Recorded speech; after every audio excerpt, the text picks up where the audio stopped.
कन्हैया पक्षपाती हैं, हमारे भगवान पक्षपाती हैं या नहीं, बस ये बताइए। ईश्वर पक्षपाती है या नहीं, आप बताइए। मैया जी, ओ मैया बताओ, हाँ या ना, आप बताइए दादाजी। नहीं, आप कह रहे हैं भगवान पक्षपाती नहीं है, इसका मतलब आप हमारे भगवान को ठीक ठीक से जानते नहीं। आज हम आपको बताएंगे हमारे कन्हैया जितना पक्षपाती कोई है ही नहीं। जैसे मां हमेशा अपने बच्चों का पक्ष लेती है, ऐसे भगवान सदा अपने भक्तों का पक्ष लेता है। वो जितना बड़ा पक्षपाती है कोई है ही नहीं। उसके पक्षपाती होने का मैं सबूत देता हूं आपको, उसके बाद फिर हम आपसे बात करेंगे। जब अर्जुन ने प्रतिज्ञा कर ली कि कल के युद्ध में मैं जयद्रथ को मार डालूंगा, उसके बाद क्या हुआ, दूसरे दिन का युद्ध हुआ। कौरवों ने जयद्रथ को अर्जुन के सामने आने ही नहीं दिया, आने ही नहीं दिया। शाम होने को आई, सूर्य अस्त होने में केवल 2 घंटे बाकी थे और अर्जुन जयद्रथ तक पहुंच पाए, संभव नहीं था 2 घंटे में, अब तो नहीं पहुंच पाएगा। अर्थात अर्जुन का मरना लगभग तय हो चुका था, तय हो चुका। पर जिसके रक्षक भगवान होना, वो कैसे बचता है वो जरा समझिएगा। तब भगवान ने क्या किया था, भगवान ने माया को बुलाया, माया आओ और काम पे लग जाओ। जाओ सूर्य को ऐसा ढक दो, ऐसा ढक दो कि लगने लगे कि सूर्य अस्त हो गया। बादलों ने सूर्य भगवान को ऐसे ढका कि सबको क्या लगा कि शाम हो गई, सूर्य अस्त हो गया। शंखनाद हो गया, भाई युद्ध विश्राम किया जाए, सूर्य अस्त हो गया। युद्ध रोका गया। दुर्योधन ने जल्दी चिता बनाई, अर्जुन तूने प्रतिज्ञा ली थी जयद्रथ नहीं मरा तो मर जाऊंगा, वो तो नहीं मरा, अब तू मर। गांडीव रख के कुंती माँ को, युधिष्ठिर को, कृष्ण को प्रणाम किया। अर्जुन ने कहा कन्हैया आखिरी प्रणाम स्वीकार करो, प्रतिज्ञा थी कि मैं जयद्रथ को मारूंगा, नहीं तो अग्नि में जल जाऊंगा, मैं अग्नि में जलने जा रहा हूं। जैसे ही गांडीव रख के अग्नि की ओर बढ़े कि जयद्रथ को लगा कि अब तो सूर्यास्त हो गया, अब तो युद्ध होगा नहीं, चलो हम भी देखें तमाशा, अर्जुन मर रहा है, हम भी तो उसकी मौत देखें, दुश्मन है हमारा।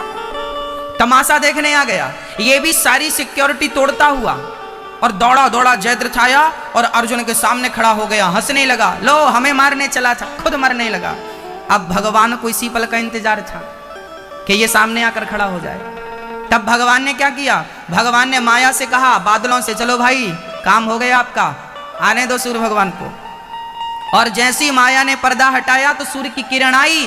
तब कृष्ण ने कहा अर्जुन उठाओ गांडीव, अभी सूर्य अस्त नहीं हुआ, अभी सूर्य अस्त होने में 30 मिनट आधा घंटा बाकी है, उठाओ अपना गांडीव। और उठाकर सामने खड़ा है दुश्मन, इसका सिर काटो, पर शर्त यह है कि इसे मारने वाला भी मर जाएगा। जयद्रथ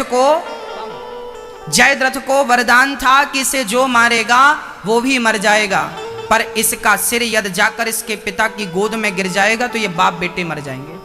अब अर्जुन ने गांडीव उठाया, बाण चलाया, और अर्जुन के बाण में इतनी ताकत नहीं थी कि उसका सिर ले जाकर उसके पिता की जो हजारों किलोमीटर दूर बैठा था वहां गिर सके। तब भगवान ने इनडायरेक्ट अपना सुदर्शन नियुक्त किया और अर्जुन ने बाण चलाया, सिर कटा, और भगवान के सुदर्शन ने ले जाके वो सिर ले जाकर उसके पिता की गोद में डाला तो जयद्रथ के पिता और जयद्रथ मारा गया।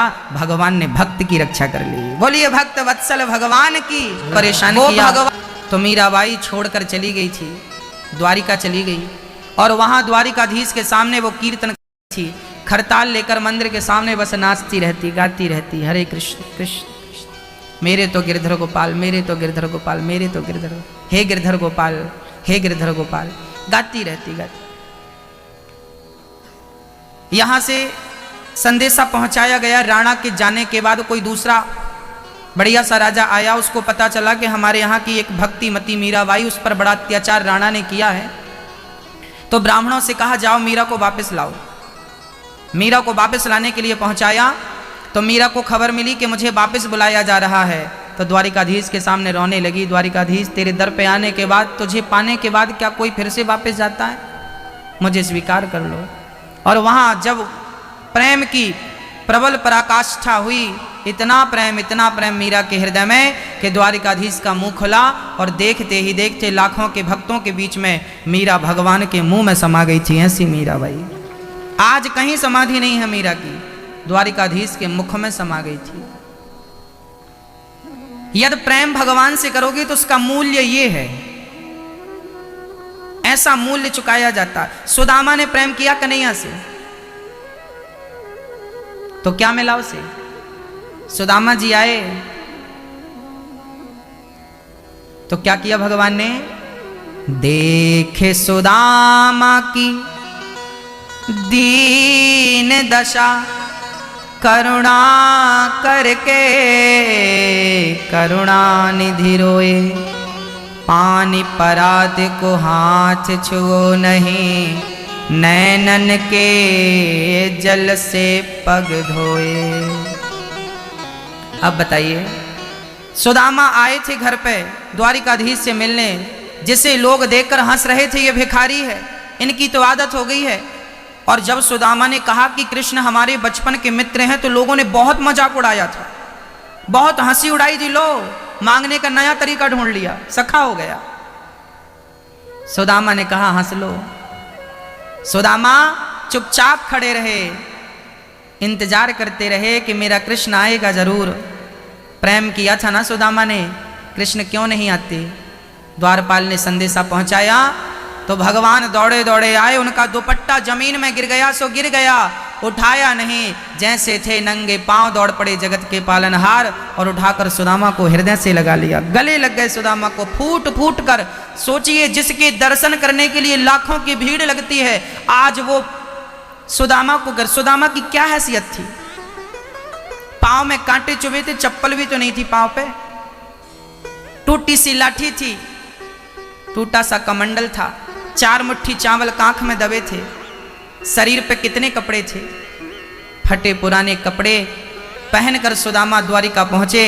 और धन्य है द्वारिकाधीश कि ऐसे दीनहीन दुखी भक्तों को भी भगवान अपने गले से लगाता है। और सिर्फ गले से लगाया इतना नहीं मेरी माँ, कहा जाता है सुदामा के चरणों में लगे कांटों को द्वारिकाधीश ने अपने मुंह से निकाला। और इतना प्रेम उस द्वारिकाधीश के अंदर कि अपने भक्त के चरणों को पानी से नहीं, नेत्रों के जल से धुल दिए। वाह प्रभु वाह, ये आपकी भगवत्ता, इसलिए आप भगवान हैं। आप इतना प्रेम अपने भक्त से करते हैं। सोचिए कि भगवान अपने भक्त से इतना प्रेम करता है, तो भक्त को अपने भगवान से कितना प्रेम करना चाहिए, कितना प्रेम करना चाहिए। प्रेम किया सुदामा ने, उसका मूल्य ये था कि नेत्रों के जल से चरण पखार दिए। ये प्रेम का मूल्य था। प्रेम किया था द्रौपदी ने, तो क्या हुआ? भरी सभा में दुशासन ने साड़ी खींची। जब दुशासन ने साड़ी खींची तो द्रौपदी ने पुकारा।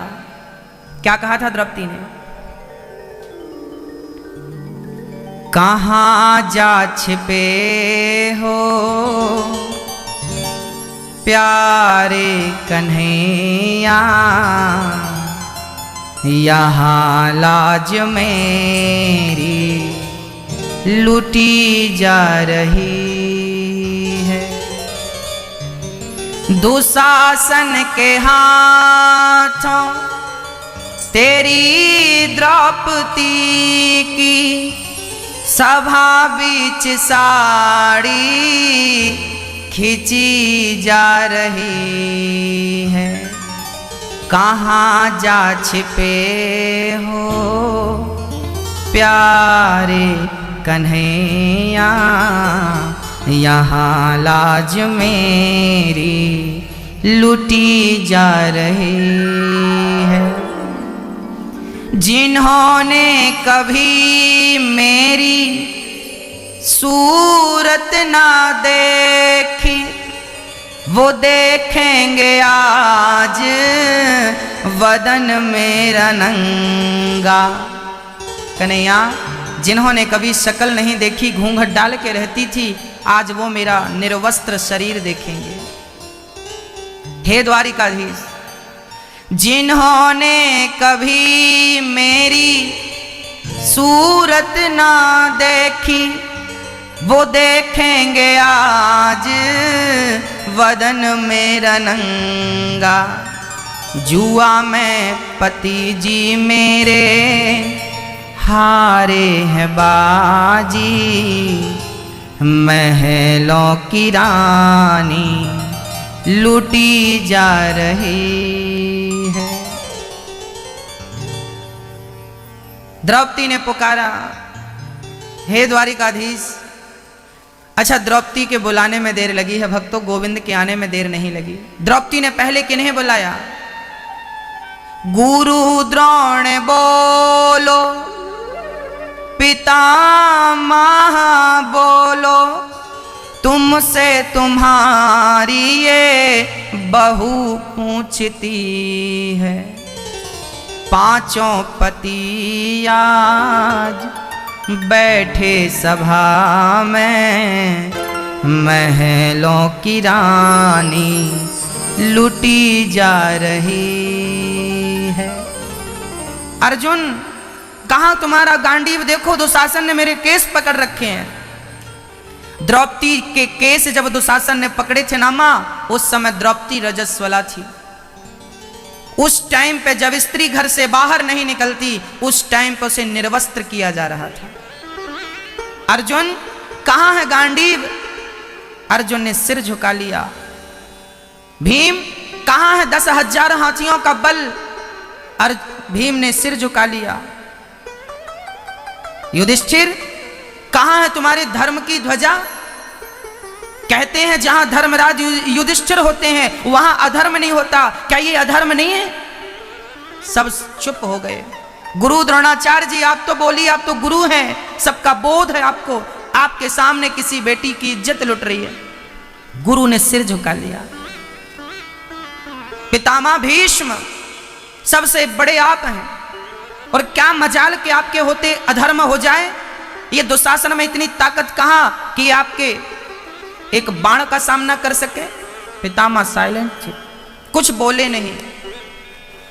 तब द्रौपदी ने जान लिया कि ये सभा लगी जरूर है, यहां पंचायत बैठी जरूर है, यहां पंच भी है, यहां सभा भी है, पर इस सभा में सब पंचों के बीच में न्याय नहीं। दुनिया की सबसे पहली पंचायत थी जहां पंच पांचों थे। पता नहीं कौन सा शब्द कथा का आपकी तकदीर और तस्वीर बदल दे।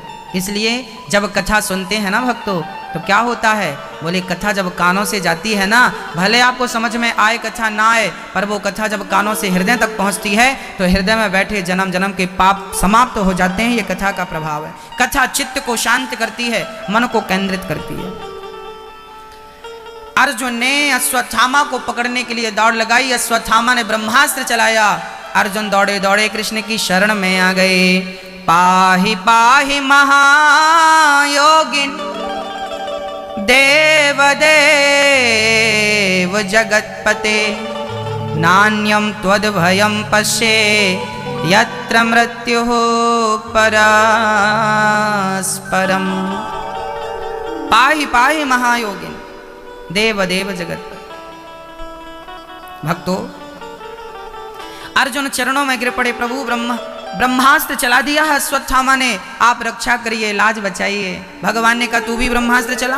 अर्जुन ने भी ब्रह्मास्त्र चलाया। दोनों ब्रह्मास्त्र टकराए, डगमग डगमग पृथ्वी डोलने लगी। भगवान ने शांत किया अश्वत्थामा के ब्रह्मास्त्र को, शांत कर दिया। अश्वत्थामा को लाकर द्रौपदी के सम्मुख खड़ा कर दिया। द्रौपदी, आपके पुत्र का हत्यार आपके सामने खड़ा है, जो सजा देना चाहती है उसे दे दो। द्रौपदी के सामने कौन खड़ा है? मेरी माँ, उसके 5 बेटों का हत्यारा। द्रौपदी के 5 बेटों को किसने मारा था? इसी ने मारा था, अश्वत्थामा ने। आज द्रौपदी ने क्या किया? उस अश्वत्थामा से कहा आप यहां से भाग जाइए, चले जाइए। हाथों की रस्सी खोल दी, पांव की रस्सी खोल दी, कहा आप जाइए, विदा कर दिया। अर्जुन बोले, देवी द्रौपदी, क्या आपको इस पर दया आ रही है, इस हत्यारे पर? द्रौपदी ने कहा दया मुझे इस पर नहीं, दया इसकी मां पर आ रही है। क्या इसे मार देने से हमारे मरे हुए बच्चे वापस आएंगे? नहीं, बल्कि जैसे मैं रो रही हूं अपने पुत्रों के लिए, कल इसकी मां भी रोएगी इसके लिए, इसलिए मारने से कोई समाधान नहीं। दया धर्म का मूल है, पाप मूल अभिमान। तुलसी दया न छोड़िए, जब तक घट में प्राण। मैया जी दया धर्म का मूल है, पाप मूल अभिमान। हमें दया कब तक नहीं छोड़नी चाहिए? बताइए हमें दया कब तक करनी चाहिए? दया धर्म का मूल है, पाप मूल अभिमान। तुलसी दया न छोड़िए जब तक घट में प्राण। जब तक श्वास है, प्राण है, तब तक क्या करना चाहिए मेरी माँ? क्या करना चाहिए बताओ मैया जी, बताओ। जब तक प्राण है तब तक क्या करना चाहिए? मैया जी ओ मेरी माँ, कहाँ ध्यान है आपका? बताओ। जब तक जिंदा हो तब तक क्या करना चाहिए? क्या बताया हमने अभी? दया करना चाहिए। दया धर्म का मूल है। जब तक प्राण है तब तक दया करो। मरने के बाद आप किसी पे दया कर पाओगी? कर पाओगे नहीं। इसलिए दया करिए। दया का उल्टा होता है याद। जब आप किसी पे दया करेंगे तो ईश्वर आपको जरूर याद करेगा। इसलिए दया कभी ना छोड़िए। द्रौपदी ने दया की। दया ही हमारा धर्म है। हाँ, पृथ्वीराज चौहान ने दया करी थी ना, कितनी बार अपने दुश्मनों को छोड़ दिया था। एक बार पृथ्वीराज चौहान ने जब दुश्मनों को कई बार पराजित किया, धूल चटाई, छोड़ दिया, जाओ, मारा नहीं। सुल्तान को कई बार धूल चटाई पृथ्वीराज चौहान ने, कई बार धूल चटाई, आखिरी में छोड़ दिया। चलो, हमारे भारत में दया करने का लिखा है, हम दयालु लोग हैं, मारते नहीं। एक बार धोखे से उसने चौहान साहब को पकड़ लिया, एक बार पकड़ा। पृथ्वीराज चौहान ने कहा मैंने तुझे कई बार छोड़ा है, तो मुझे एक बार छोड़। उसने कहा हमारे यहां छोड़ने की विधा नहीं है। हिंदू लोग छोड़ देते हैं, मुसलमान बोला हम छोड़ते नहीं। हमारे यहां दुश्मन को छोड़ा नहीं जाता। क्या किया? आंख फोड़ दी। पृथ्वीराज चौहान की आंखें फोड़ दी। और आज कहा कि मैंने सुना है तेरे पास शब्द भेदी बाण है, जरा हमें चलाकर दिखाओ। उनके मंत्री जी भी वहां थे, वो भी पकड़े गए थे, चंद्रवरदाई। जब पृथ्वीराज चौहान को धनुष और बाण दिया गया, कहा गया कि तू शब्द भेदी बाण चला, तब कहा था, इतिहास गवाह है, तब चंद्रवरदाई ने कहा था 4 बांस 24 गज, 4 बांस 24 गज, अंगुल अष्ट प्रमाण, ता ऊपर सुल्तान है मत चूको चौहान। इसने तुम्हें पकड़ लिया है, सो क्या हुआ? दुश्मनों की तलवार से हम मरते नहीं हैं, हम मारते हैं। देखो कितनी बढ़िया गणित थी उस टाइम पे। बिना इंची टेप के नाप लिया आंखों से, 4 बांस 24 गज, अंगुल तक नाप लिया। इतने अंगुल पे दुश्मन बैठा है, इतनी दूरी है, इतनी अंगुल, इतनी ऊंचाई, लंबाई गुड़े चौड़ाई गुड़े ऊंचाई सब नाप लिया। और उसी दिशा पे बाण छोड़ा। चौहान ने गले पे जाके लगा, प्राण निकल गए, क्योंकि शब्द भेदी बाण था ना, उसके गले से स्वर निकल रहा था, वो हंस रहा था, देखें तुम्हारा पराक्रम। लगा, प्राण निकल गए। चंद्रवरदाई ने अपने आप को मारकर अपने राजा को कहा कि दुश्मनों की तलवार से नहीं, समाप्त कर लिया अपने आप को। भक्तों, हमारे यहां दया करने का लिखा है। दया धर्म का मूल है, पाप मूल अभिमान। तुलसी दया ना छोड़िए जब तक घट में प्राण। दया करिए भक्तों। दया की गई। द्रौपदी ने कहा छोड़ दो, भीम भैया ने कहा मैं छोड़ने वाला नहीं। भगवान से पूछा प्रभु क्या करें? तब कन्हैया ने कहा कि ब्रह्मबंधुर न हंतव्य आई बधारण मयैवो भयमाम्नातं परिपाहेनुशासनम्। ब्राह्मण को कभी मारो मत और आताताई को कभी छोड़ो मत। इसे मार भी दो, छोड़ भी दो। उसके गले सिर पे मणि थी, अश्वत्थामा के मणि निकालकर धक्का देकर निकाल दिया। उसके भीतर प्रतिशोध की ज्वाला जलने लगी। उत्तरा के गर्भ को नष्ट करने के लिए अश्वत्थामा ने ब्रह्मास्त्र चला दिया। हाँ,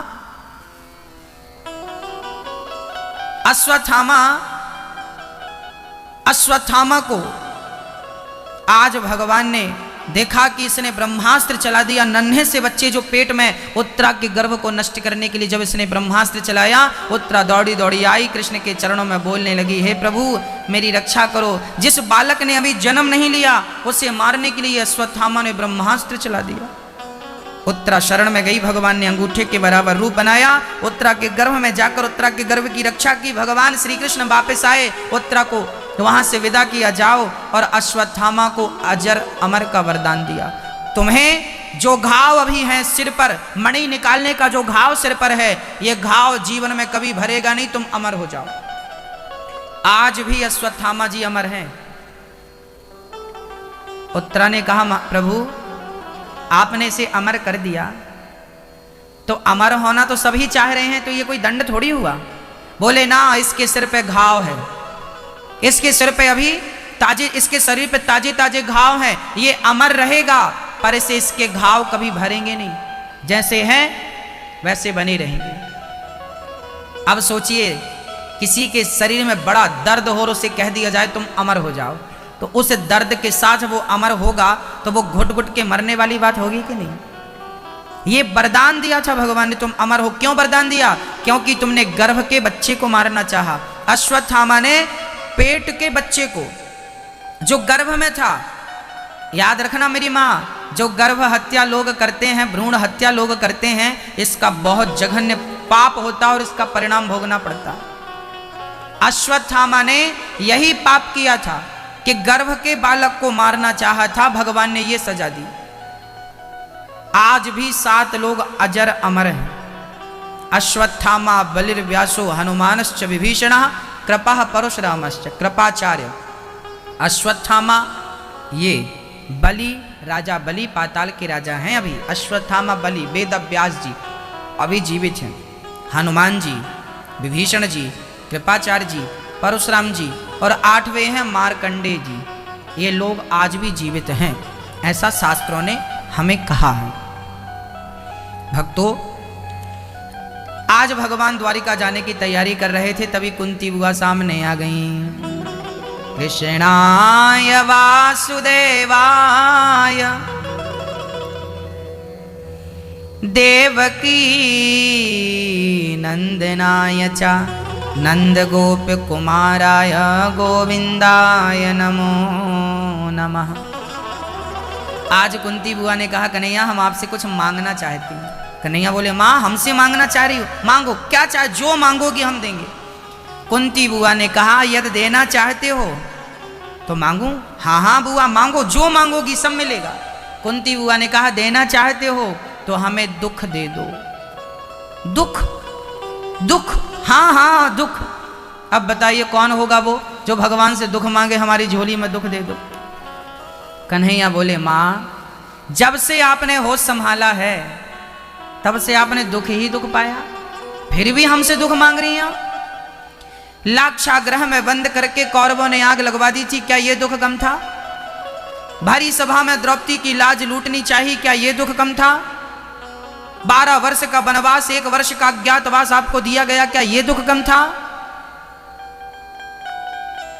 तब कहा कुंती ने, कन्हैया जीवन में यदि दुख ना होते ना, जब जब मेरे जीवन में दुख आए हैं कन्हैया, तब तब उन दुखों से पार लगाने आप भी आए हैं, मैंने आपको भी देखा है। दुख ना होते तो आपका दर्शन ना होता। इन दुखों के कारण मुझे आपका दर्शन बार बार करने का सौभाग्य मिला। ऐसा सुख क्या करूं कन्हैया, जिस सुख में मुझे आपका स्मरण ही ना हो, आपका चिंतन ही ना हो। ऐसा सुख पाकर मैं क्या करूंगी। मुझे सुख नहीं चाहिए। मुझे क्या मांगा कुंती बुआ ने? मुझे तो दुख चाहिए। क्यों मांगा दुख कुंती बुआ ने? क्योंकि दुख में सुमिरन सब करें, सुख में करें न कोई, जो सुख में सुमिरन करें सो दुख काहे को होए। ज्यादा स्मरण भगवान का सुख में होता है कि दुख में? दुख में होता ना। इसलिए भगवान से कहो कि प्रभु हमें तो जो आपकी मर्जी हो वो हमें दे दो। हाँ, भगवान फूलों में रखे या कांटों में रखे, तेरी मर्जी, तू जैसे रखना चाहे सो वैसे रख ले, हम तो तेरी मर्जी में अपनी मर्जी मिला रहे हैं। हाँ मैया जी, कुंती बुआ ने क्या मांगा? दुख मांगा। क्यों मांगा? हमें सुख नहीं चाहिए। ऐसे सुख पर पत्थर पड़े जो कृष्ण हृदय से जाए, बलिहारी व दुख की जो पल पल नाम जपाए। जीवन में जब सुख आता है ना मेरी माँ, हम उस कन्हैया को भूल जाते हैं। और याद रखना, बहुत सुखी आप हो जाए और फिर भी भगवान का चिंतन बना रहे, ये भगवान की बहुत बड़ी कृपा है आप पर कि आप इतने सुखी होने के बाद भी भगवान का चिंतन करते रहते हैं। अभागे हैं वो लोग जो थोड़ा सा धन पाकर, थोड़ी सी दौलत पाकर भगवान को भूल जाते हैं। भक्तों, भगवान को भूल जाना ही सबसे बड़ा दुख है और भगवान का स्मरण बना रहे यही सबसे बड़ा सुख है। तो भगवान से कहो कि प्रभु आप जैसे रखो हम वैसे रह लें, सुख दो या दुख दो। हाँ, सुख भी हमें प्यारे हैं, दुख भी हमें प्यारे हैं। छोड़ूं मैं किसे भगवन, दोनों ही तुम्हारे हैं। सुख दुख ही तो हम सबको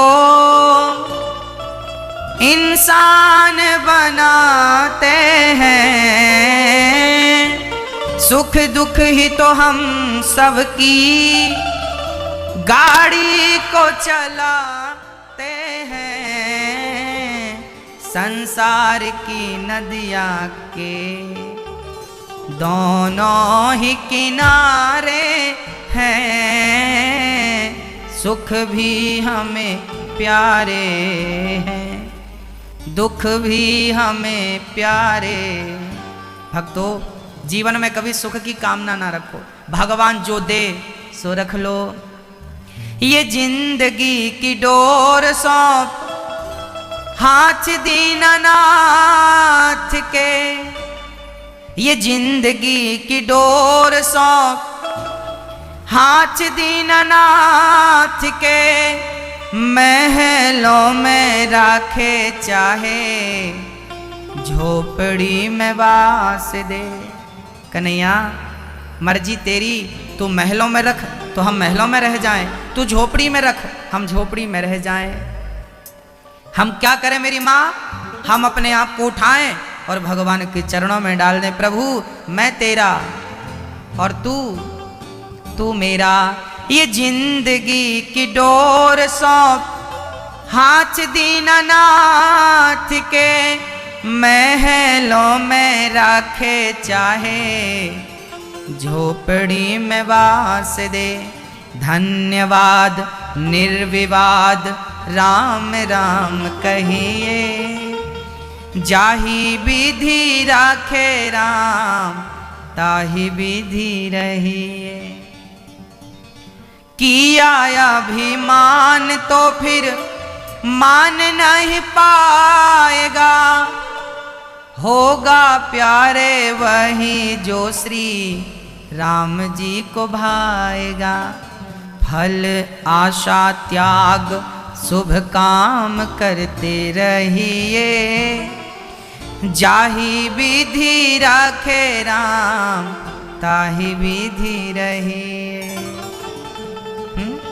जैसे रखे राम जी रहना चाहिए और सीताराम सीताराम कहना चाहिए। भगवान जैसे रखें वैसे में रह लो, हो तेरे फूलों से भी प्यार, तेरे कांटों से भी प्यार। तू जो भी देना चाहे दे दे मेरे सरकार तू, जो भी देना चाहे दे दे मेरे सरकार, तेरे फूलों से भी प्यार।